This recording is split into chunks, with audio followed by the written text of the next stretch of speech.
We're all constantly hearing about it, right?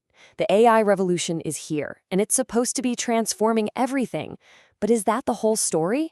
Today, we're going to peel back the layers and look past the hype to really understand the gap between the promise of AI and what's actually happening for businesses on the ground. And this quote, it just nails the problem, doesn't it? On one side, you have AI being praised as this game-changing, unstoppable force.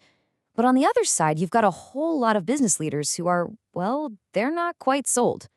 So what's the disconnect? What are they seeing that the rest of us might be missing? I mean, it feels like every single day there's some new AI breakthrough that promises to make everything faster, cheaper, and smarter. The pressure to get on board is huge. But as you can see here, the reality is it's complicated. It's not as simple as flipping a switch. It's more like trying to untangle a really, really messy knot. Okay, let's dive right into that. We're going to break down exactly why so many companies are tapping the brakes on this whole AI thing. It's not because they don't see the potential. They do.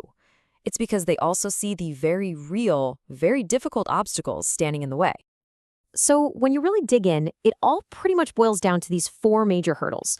We're going to walk through each one, starting with the one that hits you right away, the price tag. Right, let's talk about the money. Because before you can get to all those amazing game-changing benefits, you have to get past the cost. And spoiler alert, it is a big one. The very first thing that hits you is that upfront investment. We're talking serious cash for powerful computers and really sophisticated software just to get in the game. For a lot of small and medium-sized businesses, that number alone can stop the conversation right there. It's just not in the budget. But it's not just the hardware and software, right? The next huge cost driver is the people. You need specialists who actually know what they're doing. And as this chart shows, data scientists and machine learning engineers, they command huge salaries. And honestly, there just aren't enough of them to go around. So the crucial point here is that this isn't some one-and-done purchase. You've got the initial hit, then you have the ongoing maintenance costs, those sky-high salaries we just talked about, and the often overlooked cost of training your existing team. It adds up, and it adds up fast. Okay, let's move on to the next hurdle, and it is a big one. Let's say you've got the money. Now you need the fuel for your shiny new AI engine, and that fuel is data.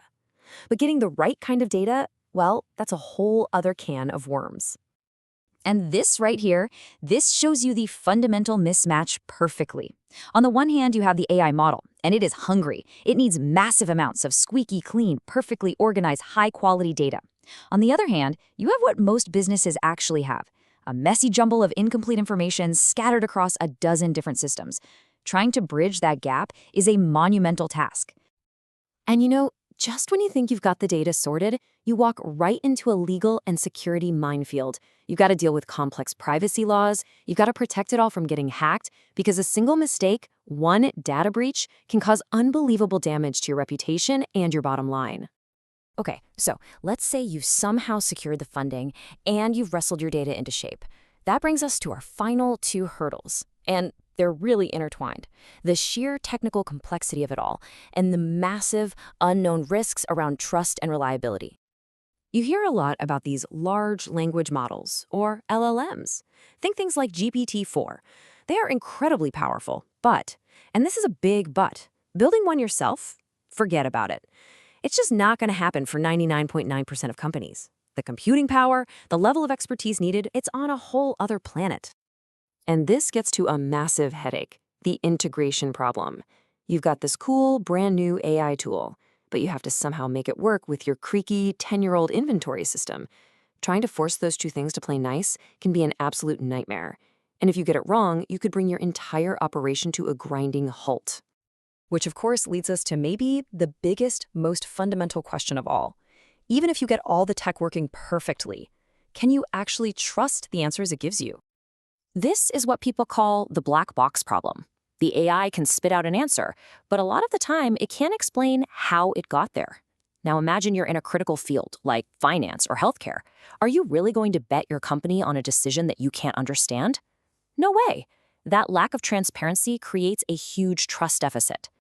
And beyond just trusting the results, you've got some really serious ethical and legal tripwires to worry about. Is your algorithm biased? What happens to the people whose jobs may disappear? And who exactly is on the hook legally when one of these autonomous decisions goes sideways?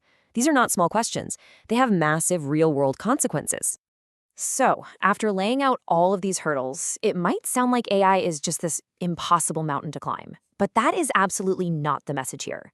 The real goal isn't to scare you away from AI, but to shift our perspective, to move away from the breathless hype and toward a more clear-eyed, pragmatic path forward. And really, it all boils down to this.